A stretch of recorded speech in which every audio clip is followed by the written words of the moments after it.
overlooked downsides of high-skilled immigration, an issue that too frequently has been portrayed through rose-tinted lenses by both liberals and conservatives alike.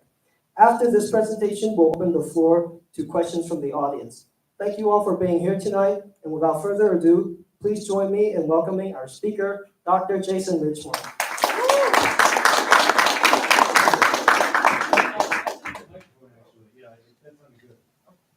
You want some mic? Yeah. All right. All right. I'll just try to I can kind of walk around a little bit here. Okay, yes, I did travel all the way from Washington, D.C., and it was a long drive. Okay, so everyone, please enjoy this.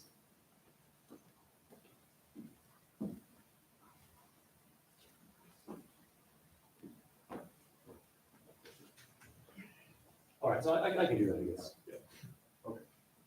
All right. So yes, as mentioned, I want to first talk a little bit about sort of the context we have right now with immigration, historical context, where we are right now in 2025, and then we'll get to the specific topic of high-skilled immigration. Okay. I'm going to start out with a quiz question for you all. Okay. The quiz question is. When in U.S. history was immigration at its highest? And by that I mean the foreign-born share of the population was highest. Who wants to tell me? Yes? Yes. Was it the beginning of the 20th century? Okay. That's a good guess. What did we call that period of immigration? There's a name for it? Ellis Island? Well, you could. It was the Great Wave. Okay, Great Wave immigration. So that was a time of high immigration. However, it's not the correct answer. The correct answer is today.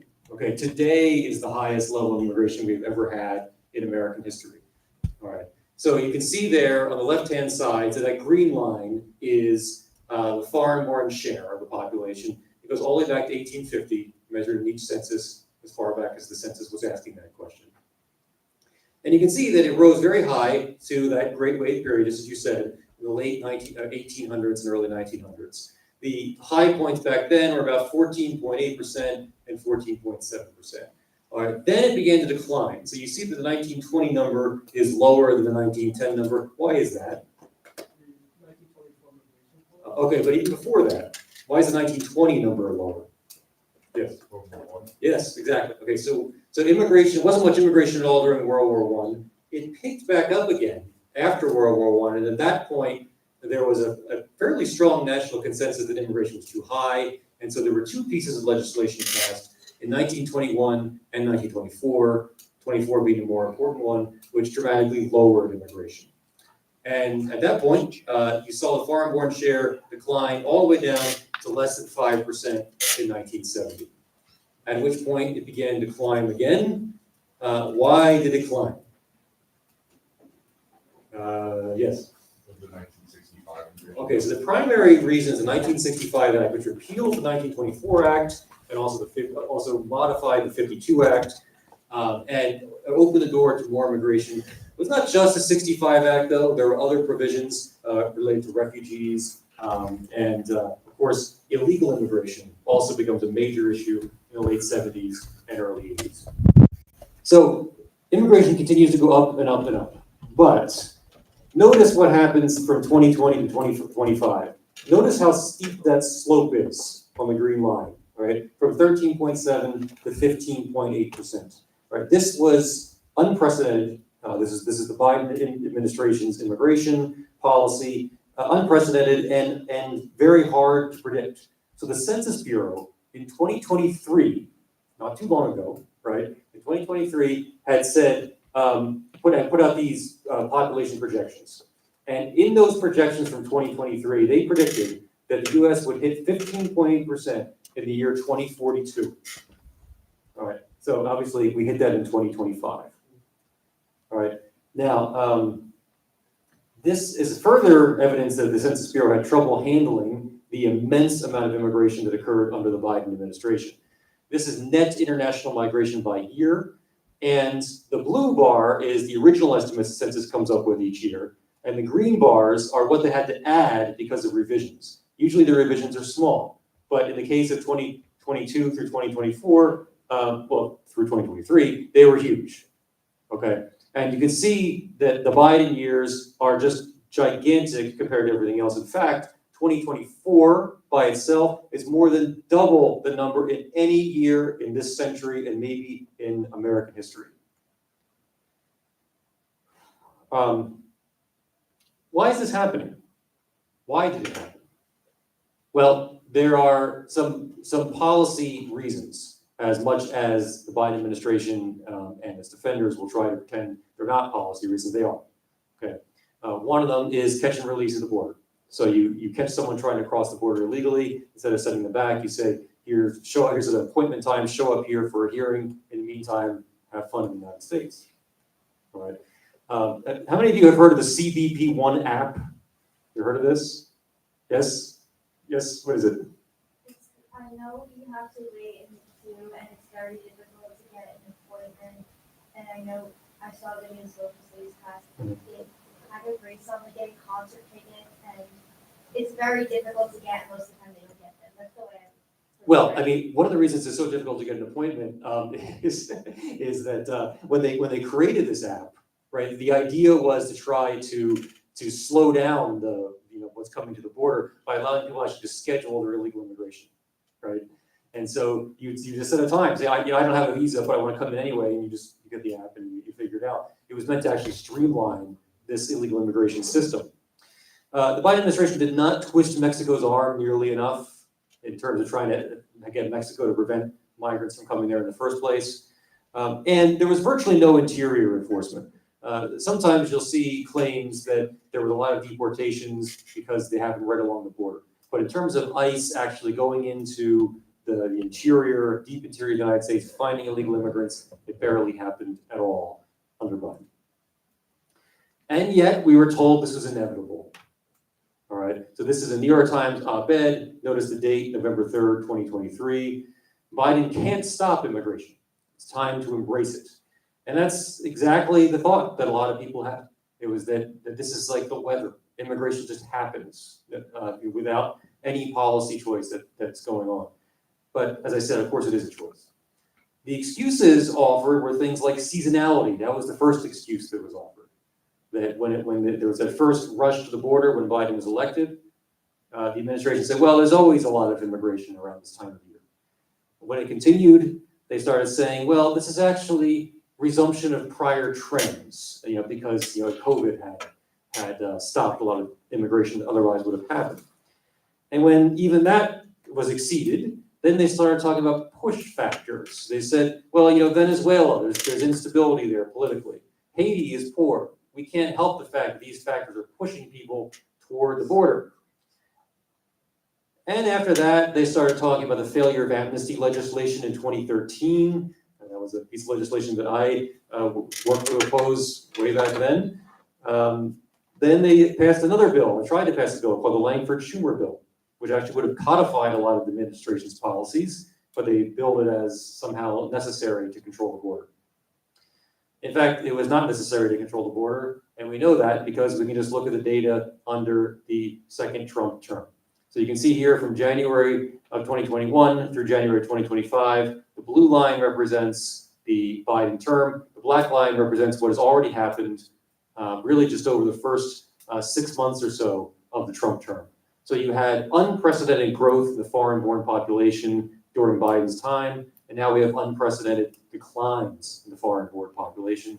If trends continue, we may see the first year ever in American history where the population declines, okay, including the immigrant population.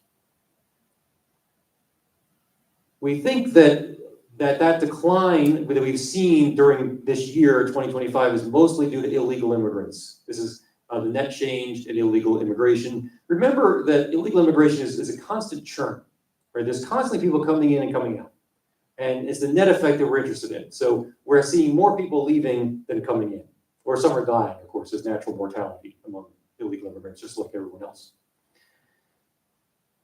Okay, real quick on this. So there's been some debate about whether this decline we're seeing in the data is real.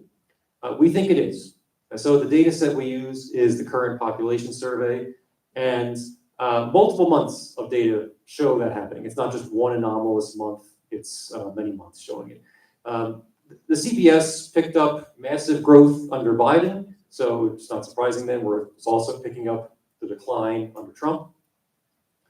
Survey response rates have been going down for a long time, but they haven't been going down any more steeply now under Trump than they did under Biden, so that's not really an issue. We're not seeing evidence that immigrants are not participating in the survey or refusing to identify themselves as illegal immigrants or immigrants at all. And job growth is slowing in a way that we would expect given people leaving. So this is probably a real thing. And I say all this because, again, I want to emphasize that immigration is a choice, all right? It's not the weather. It is not something that just happens, all right? It is policy choice. Biden administration chose to have an unprecedented level of immigration. All right, the Trump administration is trying to reverse that. So before we get into high-skill immigration, I want to point out to you how you can learn more about any issue really related to immigration. CIS, my employer, that's the Center for Immigration Studies, CIS.org, has a compendium of academic articles that we put together and that we revise from time to time. And these academic articles are recent peer-reviewed academic articles finding mixed or negative impacts of immigration. Please don't let people tell you that there's some kind of academic consensus about the benefits of immigration. It's demonstrably not true, okay? There's 70 plus articles in this compendium. We summarize them, trying to talk about the immigration relevant parts of these papers.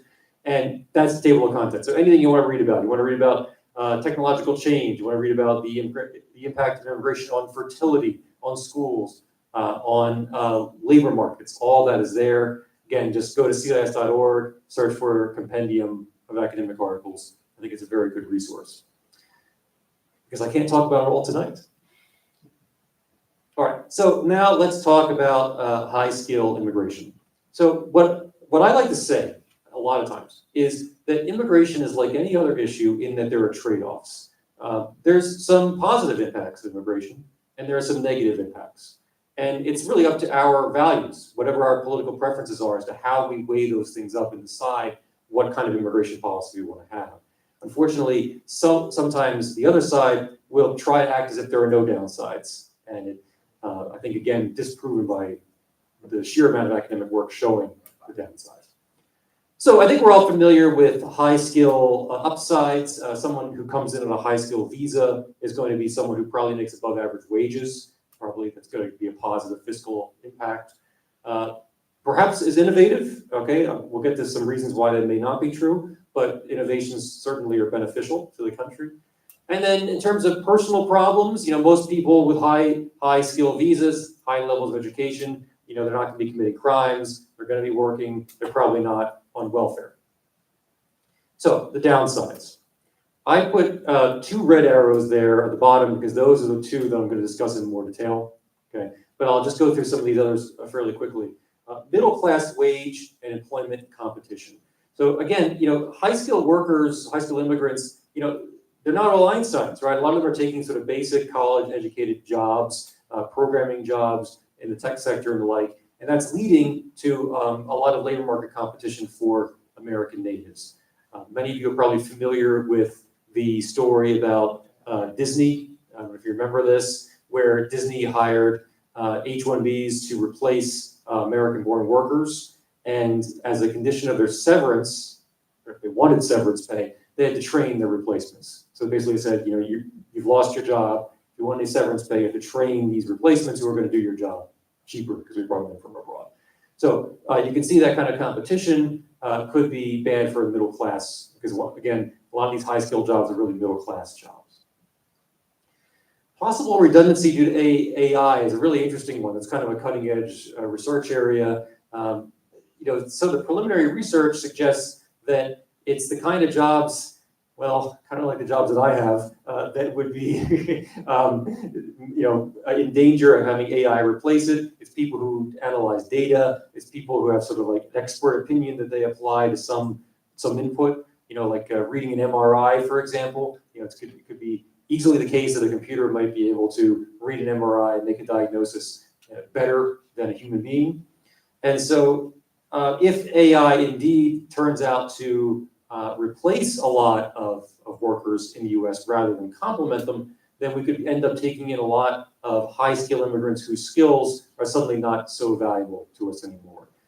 Probably there will be a kind of middle ground whereby AI replaces some jobs and complements others.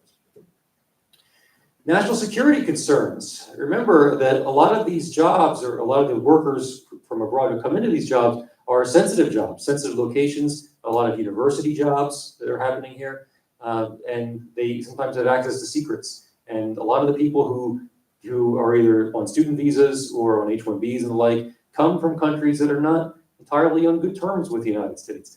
China, of course, is the obvious example.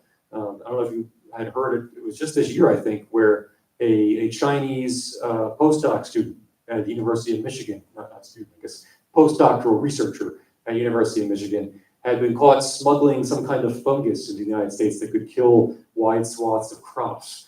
It's a disturbing thing, and there's many examples of this. Exactly how common is it? We don't know, but obviously it's something to be worried about. All right, these last 2 points I want to talk about in some depth. Overstated skills, first of all, is just basically the point that a lot of times we have to remember that highly educated does not equal highly skilled. And we'll talk about that in a second. And cultural change, I'll also talk about that. All immigration affects the culture. Right? Sometimes people claim that assimilation always occurs. No, it does not. All immigrants affect the culture, and in particular high skill, because they have more prominent positions in society. All right, so let's talk about the not so skilled, highly skilled immigrants. All right, these bars represent how salaries for certain groups compare to natives. This is among full-time college graduates in the United States. And you can see that on that very top bar there, that immigrants overall make about 7% less than other college graduates in the United States who are natives. Right? It's not a big deal, but what's really driving this here is foreign degrees. That's the key thing. You can see that immigrants with a US degree, which is that second row, the blue bar, the 1%, that's a statistically insignificant positive effect, all right? But look at the third bar, the negative 17%. Immigrants with foreign degrees make 17% less than comparable natives, okay? And it's not just foreign degrees, but it's foreign degrees from particular places. You can see that immigrants with foreign degrees from the Anglosphere or the West more in general do fine. In fact, Canada seems to have degrees that are more valuable than US degrees. But if you go into places like Eastern Europe or Asia, suddenly these degrees seem to be worth a lot less. If you look at China there, 28% less than natives. So again, just because they're highly educated does not mean they're highly skilled. This table is a bunch of numbers, but I would just ask you to focus on the right-hand side here. This is the percentage of people who have college degrees who are in high-skill occupations. That's this third row here. You can see at the bottom here that 65% of natives who have college degrees are in a high-skill occupation versus 53% of immigrants. But again, that disguises the fact that there are some really large differences across regions. Again, Canada, Canadians are doing better than Americans when it comes to people living in the United States. But a place like South America, with only 45% of college educated people having high skilled jobs, indicates that foreign degrees are not worth as much as US degrees, and in particular, not worth as much outside of the West. One more chart here. This is test scores. This is from what I call the PIAC, the Program for International Assessment of Adult Competencies. All right, and this is a test of numeracy. And the 50th percentile is the 50th percentile for all natives of any education. So you can see here the natives in high school scored the 40th percentile. I'm sorry, not in high school. Natives with a high school diploma only. That's their highest level of education. They are the 40th percentile. Natives who have gotten some college are 50th percentile. Natives with college are the 72nd percentile. That's all sort of obvious, right? The more education you have, the better you do on this test. Now I want you to compare the immigrant rows, college or advanced degree, with the native row. So natives with a college or advanced degree scored the 74th percentile. When it comes to immigrants with a college or advanced degree, those with a US degree do just about the same, 72nd percentile. But those with a foreign degree are way down there at 58%, which of course is not particularly higher than natives with some college. All right. Now, one of the papers I did within the last few years was an article for PLUS ONE, the academic journal, where I showed that once you control for these test score differences, a big part of that wage gap you saw on the previous slide goes away. Not entirely, but a lot of it goes away. All right. And so it seems to me that one could say that a primary reason why we see immigrants coming in on high-skill visas not doing so well is literally because their skills are not as good as we'd expect from a native with the same degree. So the point there, of course, again, is that, you know, if you want to bring in Einsteins, I don't really have an objection to that. I think that could be good. But realistically, how many Einsteins are going to come into the United States every year? You know, if you want to bring in 10,000 Einsteins, fine, okay? But most of the high-skilled immigrants are, in fact, just regular old college graduates doing regular old college graduate work. And no offense to anyone in this room, but I'm not sure we need a lot more college graduates, okay? All right, now I want to switch gears a little bit and talk about that other aspect, the cultural impact of immigration. And to do that, I want to give you another quiz, okay? I want to tell you about one of the most influential migrant groups in American history. I'm not going to tell you. Now, if you've seen these slides before, you're not allowed to answer, okay? All right. They migrated after a civil war, all right, that devastated their homeland in the mid-19th century. And when they arrived in their new homes, they did not assimilate. They maintained their culture, they transmitted it to the next generation, and in fact, so pervasive was this cultural transplant that it reordered political coalitions in the United States. All right, which migrant group am I talking about?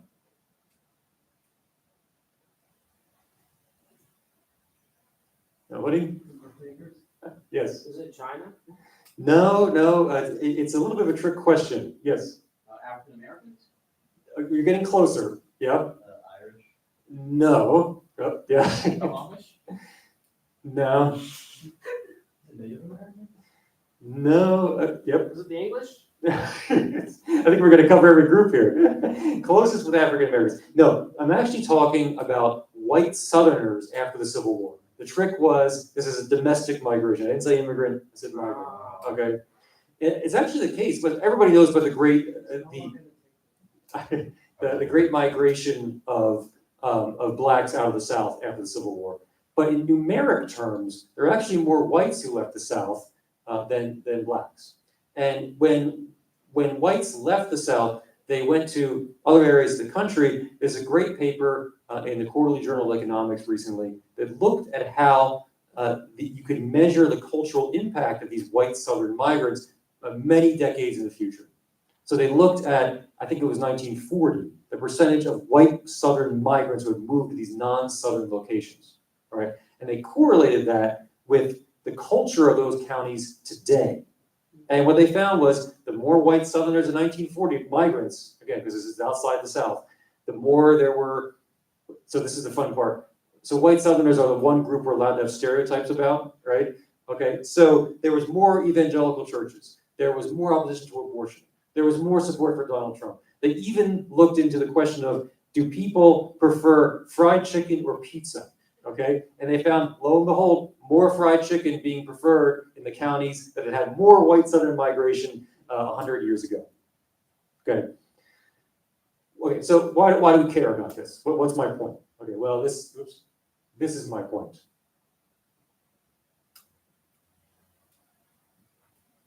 All right, so there were a lot of people who looked at this study in Quarterly Journal of Economics who thought, you know, okay, it makes sense, and sort of nodding their head, yeah, it makes sense. White Southerners spread their culture. I mean, what would you expect, right? And a lot of times there were the same people who support immigration on the grounds that don't worry, they'll assimilate. All right, you can't have it both ways. Right? Why would immigrants assimilate from abroad if we can't even assimilate our own people here in the United States? And what I want to point out to you is that assimilation, the melting pot and all are highly exaggerated phenomenon. All right. Very often we hear someone will say, you know, people used to say the Irish wouldn't assimilate, but they did. All right, I'm here to tell you the Irish did not assimilate, okay? All right, no group fully assimilated. No group became a clone of the people who were here, all right? There was, of course, some integration, and there are superficial changes, right? Of course, everyone learned English, but in terms of basic values and traits and how those transmit or translate into particular kinds of societies, that has not changed as much, all right? And it starts from the beginning, okay? How many of you are familiar with Albion Seed? All right, okay, two. I'm glad there are two, there should be more, all right? Albion Seed is a book by the historian David Hackett Fisher. It is one of those books that explains everything, all right? Well, almost everything, okay? I strongly recommend that you read Albion Seed, all right? It's a completely mainstream historian, okay? And it explains a lot. Fisher's thesis is that there were 4 distinct regional cultures in the colonial era, and they came from 4 different parts of Great Britain. So from East Anglia to New England came the Puritans. All right, this was a highly middle class, civic, committed to universal education, but they tended to be intolerant of people who did not share their sense of virtue. All right. In the Middle States, you had the Quakers and related religious groups. They were also middle class, also civic, but more a kind of a live and let live kind of culture. As I was discussing before we started here, the southwestern part of England gave us the Tidewater South, Virginia and Maryland, and that happens to be where I have substantial ancestry going back to colonial times. I don't know if that explains a lot, maybe, but that culture, in contrast to the others, was very hierarchical, all right? It created some Renaissance men like Thomas Jefferson, but it also tended to neglect the education of the lower classes. And finally, from the borderlands of England and Scotland, sometimes via Northern Ireland, came what we call the Scotch-Irish borderers who settled in Appalachia. These were very freedom-loving people. They were individualistic, but low education typically across the board, and they tended to tolerate violence more than other groups. Now, the reason I'm telling you all this is because I want you to think about my descriptions of those colonial cultures, and I want you to think about what you might consider the cultures of those regions today. And if you see some overlap, in fact, it seems like I've just described both the culture then and now, all right, then Fisher has made his point, all right? Cultures persist. They persist remarkably well. Once you see it, in fact, it's hard to look away. This is a map of self-described English ancestry in the United States. And the darker colors represent more English ancestry. Why is Utah so dark? Somebody tell me. Mormons? Mormons, okay, but why Mormons? Why are they English? Well, that's true. They do have very good genealogy. Yeah. A lot of them came from New York, right? Yes. That's where Smith was located. Yes, exactly, right. This is essentially the New England Puritan peoples, a subset of them, transplanted to Utah, right? A lot of people don't realize this, but it's true that the Mormons are a very English people, all right? And it's not a coincidence that Utah just happens to be one of the most middle-class, committed to education, highly civic states in the country. It's not a coincidence, right? It's because that Yankee culture got transplanted to Utah. They might say it's the distinctive Mormon religion that does this, but I would argue that even that is downstream of that original culture. They might say, isn't this just the founding cultures? No, even later immigrant groups maintain their cultures in ways that are really surprising to observe. All right, this graph shows how countries and Americans with ancestry from those countries answer the question about how much people can be trusted. So what this graph says essentially is that if you look at the horizontal axis, you can see that today, people in Denmark are more trusting than people in Germany, who in turn are more trusting than people in Italy. That's what the horizontal axis is telling you. What the vertical axis is telling you is that Danish Americans today are more trusting than German Americans today, who in turn are more trusting than Italian Americans today. All right? It's hard to overstate how surprising this is, right? The Americans with ancestry from those countries, they're not immigrants for the most part. These could be fifth, sixth generation. There could be hundreds of years of opportunity for assimilation. In fact, a lot of the people who say that they're, Irish American are actually just a big mix of things. Irish is the first thing that comes to mind. There's so many reasons why we shouldn't be able to see this result, and yet we still do. This is not my result. This came from a 2010 paper, and has actually been known to sociologists before then. But again, trust is a very important thing for building societies, right? More trusting societies, if they can be genuinely trustworthy, tend to build friendlier and more cooperative societies. You can see this amazing persistence of culture here when it comes to trust. And you think this is just trust? Okay, this is my result. Okay, this is the same basic graph, same basic analysis, but now I'm looking at the persistence of savings behavior. All right, so I published this in the journal Economics Letters, and it shows, again, the same basic idea. Here on the horizontal axis is how much, what percentage of GDP each of these countries saves in terms of domestic savings. And the vertical axis is the annual retirement savings from Americans who are second generation immigrants. It doesn't go beyond second generation because they didn't have the data to do that. Again, a remarkable correlation. Is that not enough for you? I just published this last month in the Atlantic Economic Journal. Persistence of redistribution preferences. In other words, how much do you favor taking money from the rich and giving it to the poor? All right. Well, again, this is Americans with ancestry from a European country, going back as far as you'd like, sometimes to the founding of the country, and yet you see this relationship. You might say, yeah, but isn't that just due to some other variable like income or age? No, it's all controlled for. All right, this is just a basic this scatter plot, but you can see the regression analysis in the paper if you want. Controls for all the relevant variables that I could control for. You still see this impact of ancestral culture. How about this? This is interesting. This is presidential election maps. I think this is 2020. As you know, these days in presidential elections, what we'd expect to see is that in the cities, in the surrounding territory of the cities, we expect them to be blue. And the rural areas, we expect them to be red. If they're white rural areas, there is a rural black belt in the south. But this is Minnesota and Wisconsin and Michigan. And you mostly see that pattern, except for one thing. What is that blue stuff up at the top there, the upper Great Lakes? What's that blue stuff in northeast Minnesota, northern Wisconsin, Michigan Upper Peninsula? Why is that blue? If you look at any election, you'll see this. Okay, it's not just 2020. It's just over and over again, those areas are blue. Why? Yes. Weren't those areas like when there was big mining, they were settled by like certain Scandinavians? Yes, very good. You know which ones?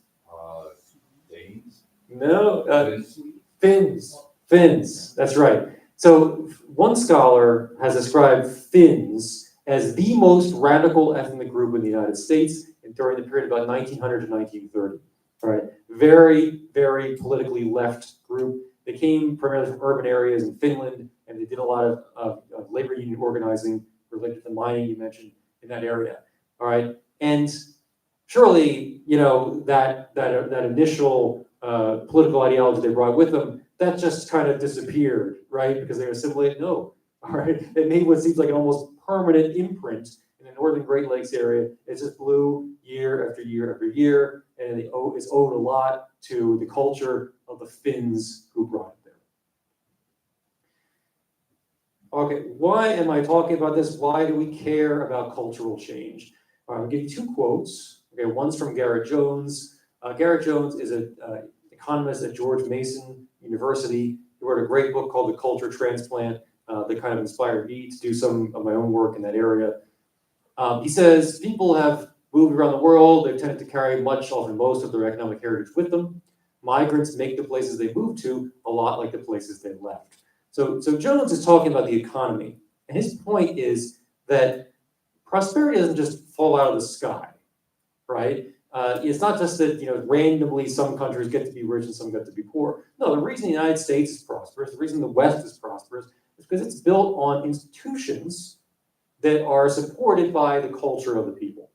And so if you change the culture of the people too much, it could weaken those institutions and actually reduce our prosperity.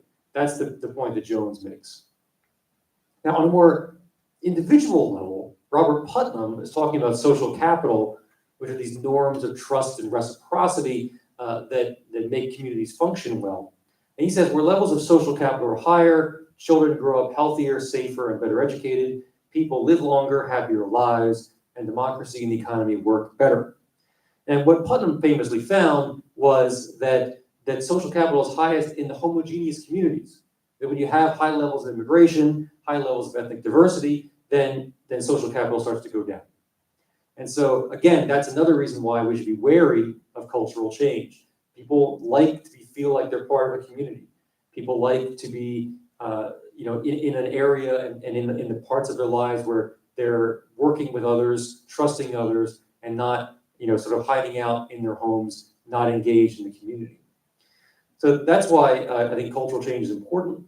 And as I said, this applies really to any immigration, but I would say it especially applies to high-skill immigration because you'll notice that high-skill immigrants tend to have a lot more prominence in politics and in economics and even just in the culture in general.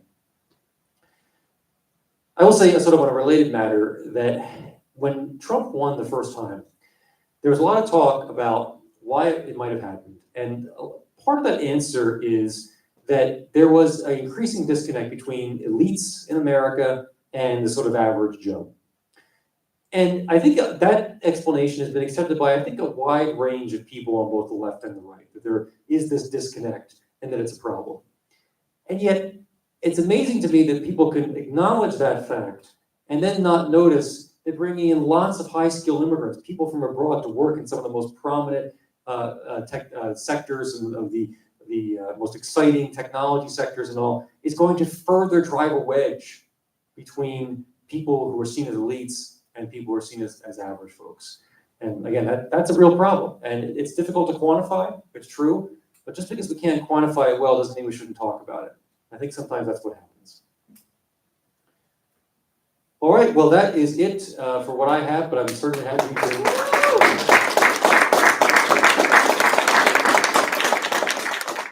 Was the culture stuff interesting? Usually people find it interesting. Okay, good. All right. Does anyone want to touch the food? I will go first. Got some pizza going over here. Pizza It wasn't free, so. It was or wasn't it? Well, it can't be. Unless you don't want to get free pizza. Not a question. So you want to, maybe we could take a few questions from the audience? We are willing to take questions from the audience right now. I'm going to sit down. Yeah. All right. What do we got? Yes. I'm sorry if this is an unrelated topic. Okay. To what degree was, you said that all these different types of Anglo-Saxons from these different parts is determined their culture. Mhm. And you said that the Puritans were civic and more almost proletarian, like middle class. Mhm.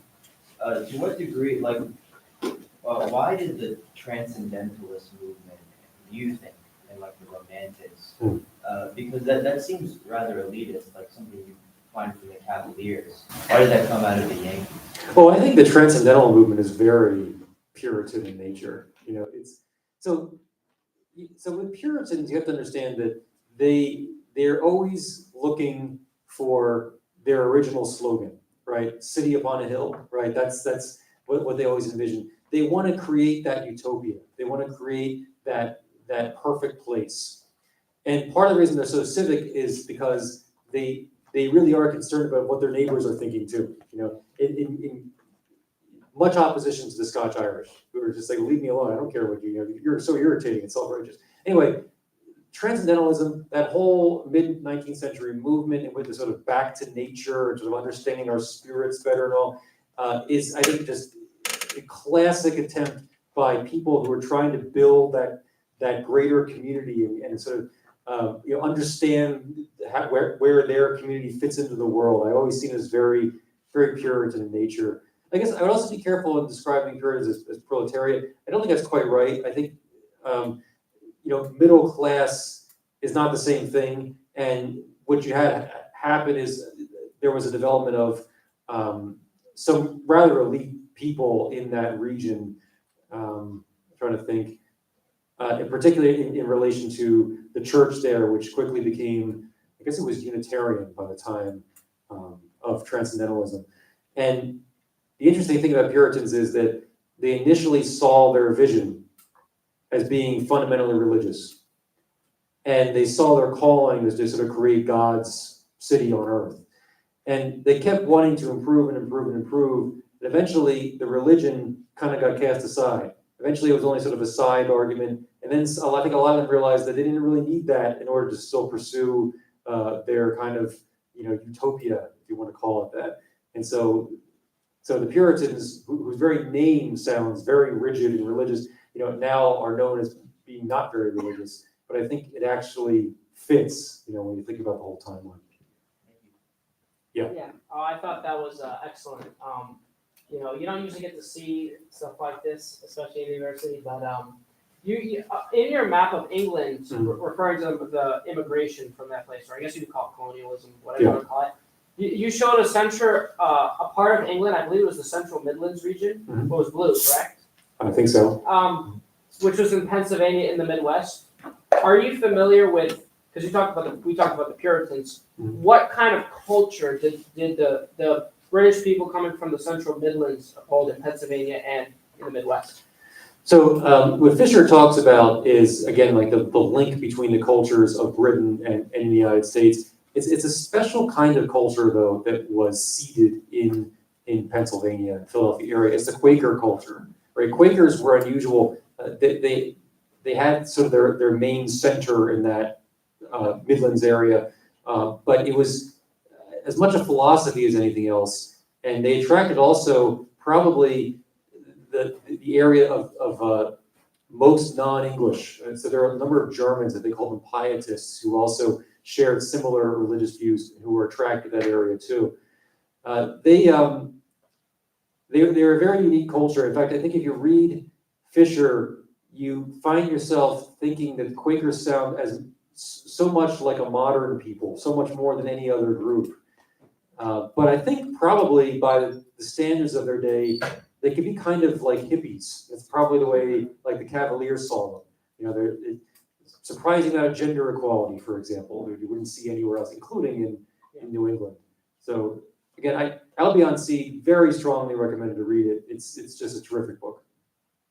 Yeah. I recently read Black Rednecks and White Liberals by John Sowell. So that map of England, where you saw like the Celtic fringe, prone to violence, less education, was really relevant. I just wonder, do you subtract the idea that those like values kind of used into the Southern African American population and then over time carried through? I'm skeptical. I think that he's right about the Scotch-Irish for sure. I think that it's a harder case to make that Black Americans absorbed that culture. For one thing, it wasn't the Scotch-Irish with whom they had the most direct contact. It was the Tidewater and coastal places, which didn't have the same kind of what you would call redneck or a hillbilly type culture of Appalachia. And on top of that, I'm trying to think.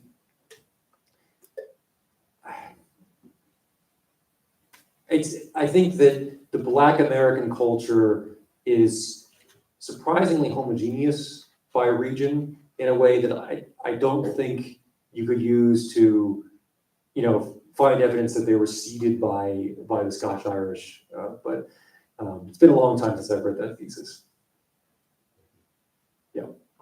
I want to let other people get questions, but I have one more question. I love this stuff. So in the city of New York, where you have Ellis Island, right? And you can sort of see how a lot of the population, first the Italians moved there. Now you see Italians in Mayapack, Italians in Albany, because there's a centralization of immigrants in one place that then end up in a lot of other places. But when you have the Ellis Island sort of large migration, and let's say the 1930s when it's more established, these people are sort of there. What are the dominating people groups there? Like I know that the Italians and the Jews and other groups are there, but which group there was like dominating the city in terms of political power, in terms of economic power, or was it sort of a free for all? In New York City at the time? Well,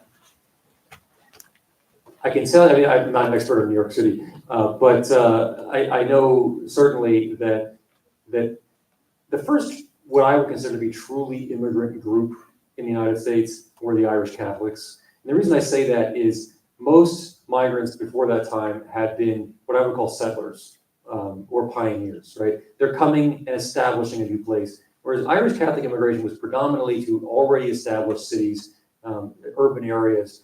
And Irish Catholics created Catholic culture in the United States to a large degree. The churches and all dominated by Irish for a long time, including in New York City. And there's still kind of a tradition that Irish are working class jobs and things like walking the beat as a police officer. So Irish Catholics certainly, Italians were growing in influence. I guess LaGuardia, right, was a congressman, I think, from around that time.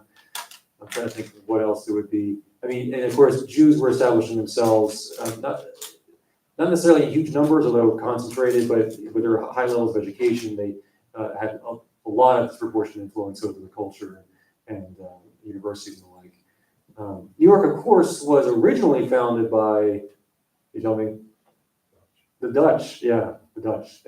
And New York City has always stood apart, I think, from the other regions. I think Fisher makes the point that New York City is not really part of any of those four regions, partly because it's an original Dutch settlement where they were ambivalent about sort of joining any of the other English cultures. Yeah. I just wanted to say this was like great. Oh, good. It's hard to find like kind of like you said earlier, like academics who are really kind of honest about this kind of stuff. But my question was, and kind of similar to Shane's, did you come across any like differences in terms of like economic prosperity or like social cohesion between like Protestant, Scandinavian, or English, German immigrants versus Italian, Irish, other Southern European or like Slavic Catholic immigrants? Yes, this is really interesting. So when we had that later immigration from 19th century and early 20th century, a lot of times the new immigrants would come and settle in places that they felt were culturally compatible.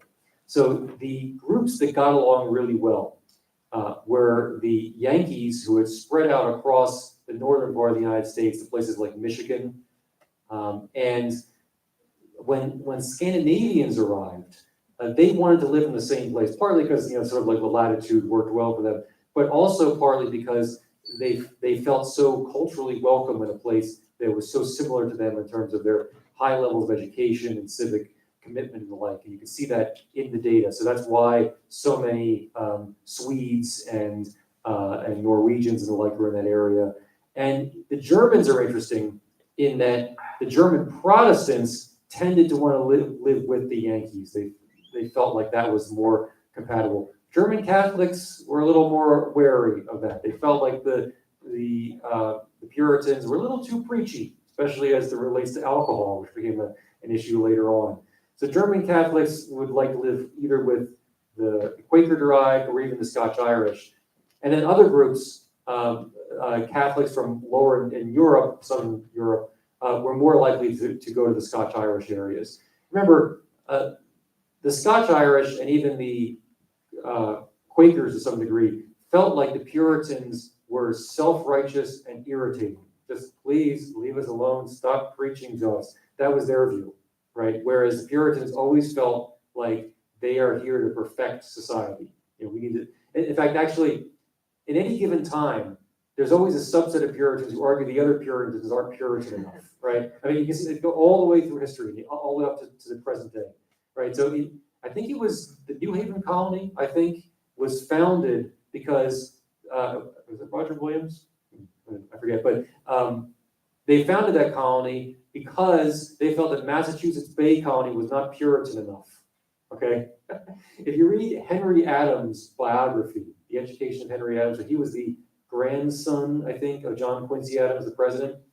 He grew up before the Civil War, and he is of course steeped in this Puritan culture in the 1800s, and he said, Boston, it used to be a Puritan place, but it's been overwhelmed by non-Puritans. The real Puritan place is Quincy, where I live. That's the feeling all along. It just throughout history it works that way. Yeah. Just to follow up with that, Mhm. because you briefly touched on this, would you say that a Puritan ideal, like whether it's in New England or the Northwest, Pacific Northwest, where Puritan transplants are now Yep. living, do you think that applies politically, where like liberal ideology, like of trying to like be the most like pure, so to speak? Oh, undoubtedly. I mean, you can just see the clear historical pathway there. Yeah, so it's interesting. The West Coast, of course, is always going to be a little bit more blended than the East Coast in terms of the regions and the cultures. But as a general matter, what happened was you had a lot of Puritans settling the West Coast from, I guess, San Francisco up by boat, right? And they settled sort of like the coastal areas. Then you had a lot of Scotch Irish settling it by land, a little more, inland. And there's a lot more blending, as I said, but you can clearly see the culture of Seattle, Portland, San Francisco, right? But then you don't have to go too far east to get into real redneck country, right? And that's because it's settled by Scotch Irish. Yeah. Anyone else? I would like, it's not a question, I just want to add a comment on like the point on a meat disconnect, which is in 2014, the political scientist Martin Gillis, he published that book about affluence and inequality, where he basically finds that if you look at instances where affluent Americans, which he defines as 90th percentile, and the average Americans, 50th percentile, where they disagree on the policy, the affluent basically win all the time. And I dug up some more studies after that basically finds that those findings also replicate in Western Europe, where they're presumably more progressive. So I think it's a very important discussion to be had on the high-skilled immigrants basically changing the composition of the elite in a way that may not be desirable for the interests of the rest of America. I think that's a good way to combine those findings. Yeah, that is very interesting. Yeah.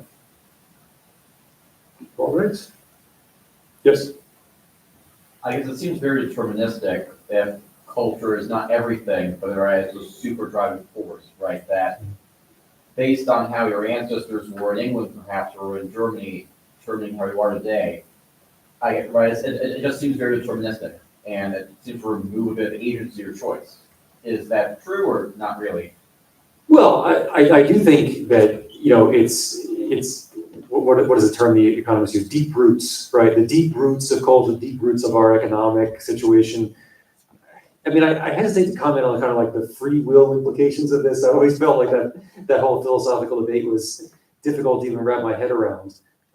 But I guess I'm not sure what to say about that. I mean, we still have certainly a lot of room to improve through policy, despite cultural constraints. But I think at the end of the day, if you take two different cultures, there are going to be that's going to impose a kind of natural limitations on them in terms of how similar they can ever become.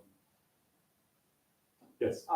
So when it comes, I think Singapore is a really interesting case because it is a country of immigrants, primarily Chinese immigrants, but also Indian immigrants as well.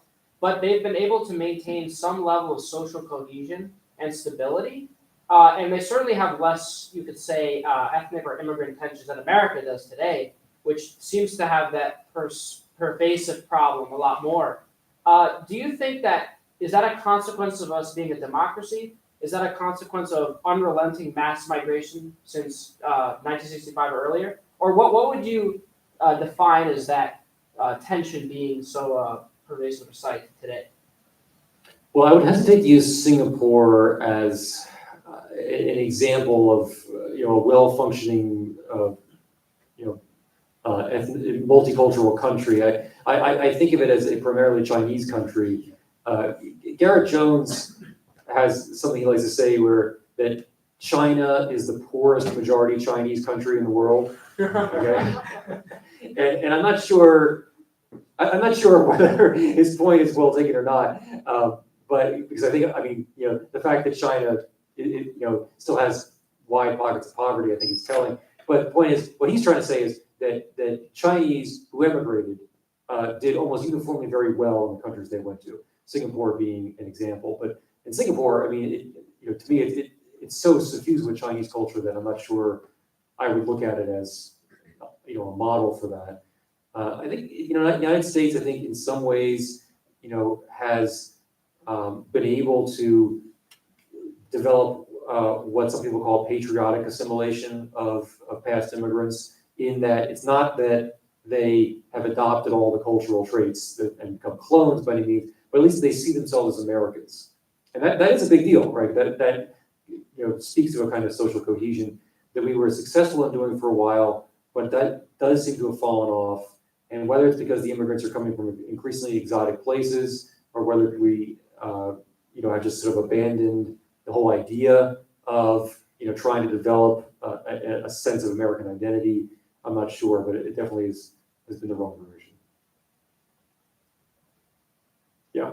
You said earlier in the presentation that the English tend to, or at least the Puritans tend to move to these areas where there are Finns and other such people, right? Well, the other way around. So the Puritans settled there first, and then, yeah. Mhm. So, would you classify England as a Nordic country? Or, no? Well, no, but there are parts of it that are more Anglo-Saxon than others, right? So England originally, I guess you could just roughly speaking describe it as a Celtic country prior to the invasions of the Anglo-Saxons and the Jutes as well, right? And this is like mid-first millennium, when there was this large demographic displacement and mixing that occurred, and the eastern part of England, East Anglia, tends to be the most Anglo-Saxon, and it kind of tapers off as you go westward. And so the far western parts are still Celtic, whereas the eastern parts are much more Anglo-Saxon. And I think that does explain, some of the differences that you see culturally. It's not a surprise, for example, that the Puritans initially went to the Netherlands before coming to the United States. The Netherlands, the Dutch, were similar in their culture and ideology, and probably pretty similar ethnically too. Yeah. Can you list 3 countries that we are having the most immigrants from right now? Right now, well, let's see. So this year, it's hard to say actually, because we don't know who's coming in across the border. But there was a time when Asian immigration had started to eclipse Hispanic immigration, but it reversed again after the border thing picked up under Obama. So it's still, Mexico is not nearly the country it used to be in terms of supplying immigrants, but still large. Guatemala, El Salvador are both very large. And now China and India also are major players. Yeah. So I'm just trying to think of a way to say this. I guess the more recent European immigrant arrivals, like Italians, I guess Polish, I guess, and then even Jewish and Irish. Mm-hmm. Do you foresee? I mean, correct me if I'm wrong, but I'd say that a lot of despite how there's still lingering cultural influences, I'd say that a lot of the white Southerners, a lot of people Midwestern, almost, I don't say they consider themselves English, almost kind of an American ethnicity. Mm-hmm. Do you foresee the more recent European groups, as time goes on, there's really minimal immigration from those countries, almost kind of abandoning their claims of, I'm Italian, I'm Irish, and kind of just forming their own American ethnicity or assimilating into that? Well, is there gonna be a time when they don't even offer, volunteer that they're Italian versus Irish? Probably not, but I think that even now, for Italians or Irish, it really is a kind of, just genealogical interest more than anything else. It doesn't, I don't think that ethnicity is salient in their daily lives, for most of them. Which actually, again, makes those findings I had on trust and safety behavior all the more interesting, right? Because you think of white Americans as being a relatively homogeneous group. And so do they, they're not walking around every day thinking about those differences, and yet they're still there, which are interesting to me. So anyway, I think that Italians and Irish, I think they're already there in the sense of feeling like they're Americans, but they're always gonna, have some interesting connection to their ancestry. Jewish immigrants, it's a different story because it's sort of a religion and a whole separate history. I think it's going to be a different pathway. And I'm sorry, just one quick last one. Do you ever, like, maybe 300, 200, 300 years foresee, like, white Americans just kind of becoming almost one ethnicity, just through mixture and the way they identify themselves? So it's interesting. There's one group in America that when asked what their ancestry is, they say American. Do you know who it is? English. Well, sort of. Well, not really. It's the Scotch-Irish. Yeah. So if you look at maps, like I had that map of English ancestry, right? If you look at the map where it says, who's saying American, it's all in that Appalachian area. And I think part of the reason is I think that a lot of them have sort of lost the memory of where they came from, which is interesting. Will that happen to everyone? I don't know. But I think my point is I'm not sure how much it really matters in the end what a person calls himself. What really matters is what their actual underlying traits and behaviors are and how they actually go about living their lives. And those things I think will probably not change. Would you say there's certain groups who are more obstinate to assimilation, be that due to success or culture versus others? Well, I mentioned Jewish immigrants as being kind of a special case because of that unique history. I think what I'd like to say is, if you look at Albion Seed, you look at how these four different groups of people, all from the same island, all right, never really assimilated fully. And now we're going to take immigration, not just from a different island, but from a different continent, and lots of different continents, and put them all in one place. Do you expect more assimilation? I mean, it just almost seems, axiomatic to say it's going to be less assimilation than we had before, just by the very cultural distance that we're talking about here. Yeah. Sorry, one more question. Okay. There is this question of American identity because I think people like to make this argument. I'm sure you heard it. Well, we're all immigrants. People say that, but that's not true. Not everybody is an immigrant, right? Like people in America, they do have history in the country, and I think that history is really the primary factor of that, right? So what is an American in your view? Well, and I mentioned that I had some ancestry from the Tidewater South, right? People who came to the Tidewater South were not immigrants, right? They were settlers, or as I sometimes say, they're pioneers. Right? They built a country to which immigrants later came. That's a very key distinction, all right? And Samuel Huntington estimated in his book, Who Are We?, that about half of white Americans at that time, at least 2004, had some colonial ancestry. Okay, and so no, I don't agree that America is a nation of immigrants. I think America is a settler nation that has had some periods of high immigration, but nevertheless was settled by a distinct group of people, really the British, who built institutions that we are building off of, and I hope we're able to maintain. Yes. Might be more of a less serious question, but I'm sure you've seen the Super Bowl halftime show being hosted by I'm Puerto Rican, so Yeah.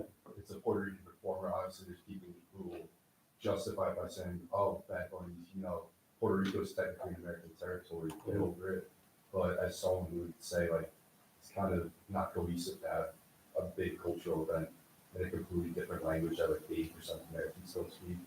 What would you say that? Well, I mean, so the research is clear that linguistic divisions lead to major cultural, political divisions in the country. I mean, look at Canada, right? Canada is first world nation, very similar to the United States in a lot of ways, and yet Quebec, for a long time, has been thinking about it wanting to separate from Canada. This is also true of Belgium, right, which is two different languages melded together. In fact, I've seen research that shows the more languages spoken in a country, the less social capital they have. So it just seems like one of the most obvious and low-hanging fruit that you can have from an integrationist perspective that you want everyone to learn English. And the idea that you're going to encourage a multilingual society is just asking for further division. Yes? Just to comment on that, as an American, the reason most, from my perspective, don't want him is because he hates America and he stuck for the national anthem. It's like, yes, it's on English, but it's mainly just because he doesn't have respect for the country. Like, I just want to say that aside. That's, from my understanding, he does not. It's America's biggest event, and he's a man who hates this country as a citizen. Yeah, it's disturbing to me too, and I think that sometimes those types of protesters don't understand why it offends us. Because to me, if you have some different perspective on some issue, okay, fine, you've got a different perspective. Let's have a debate about that. But if you're doing something like kneeling during a national anthem or whatever, essentially the message you're sending is, we're not together. We're not in this together. We're not part of this. I stand apart from you. This whole project that we're both involved in, well, I'm out, is essentially what they're saying.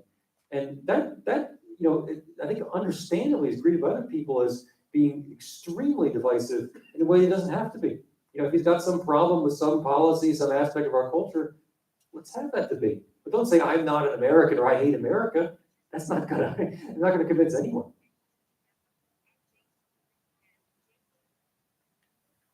Yes. I guess there's the aspiration and the ideal that anyone could become an American, right? That Reagan said that you could go to Japan and never be a Japanese, you can go to France, never be a Frenchman. Mhm. You can't go to America and become an American. I guess is that a good civic ideal to have that civic patriotism? Is that still alive in America, or do you think that just is never worked never well? Yeah, it's more the latter point. I think it's I understand the appeal of that kind of thing. America is just an idea.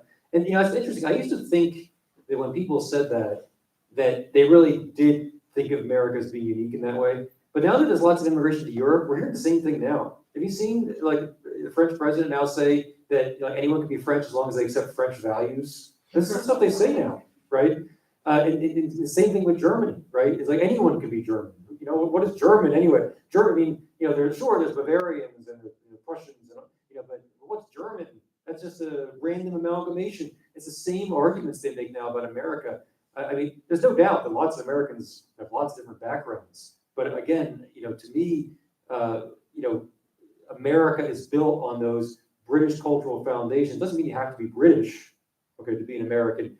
But just having ideas to me, and just believing in freedom or something like that, it to me is not anywhere close to what it means to to really be supportive of those same institutions and culture.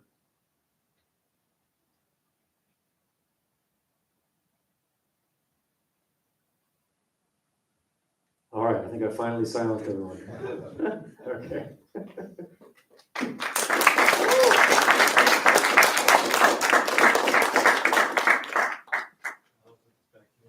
Study.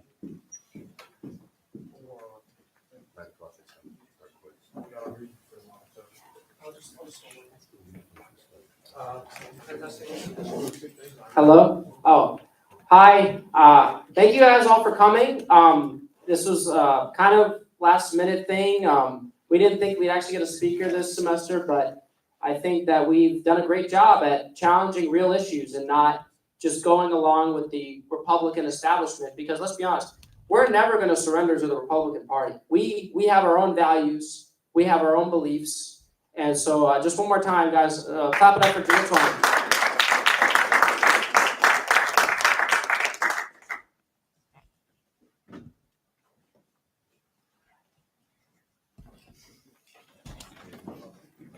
Thank you for coming. Appreciate it. All right. Thank you guys for coming.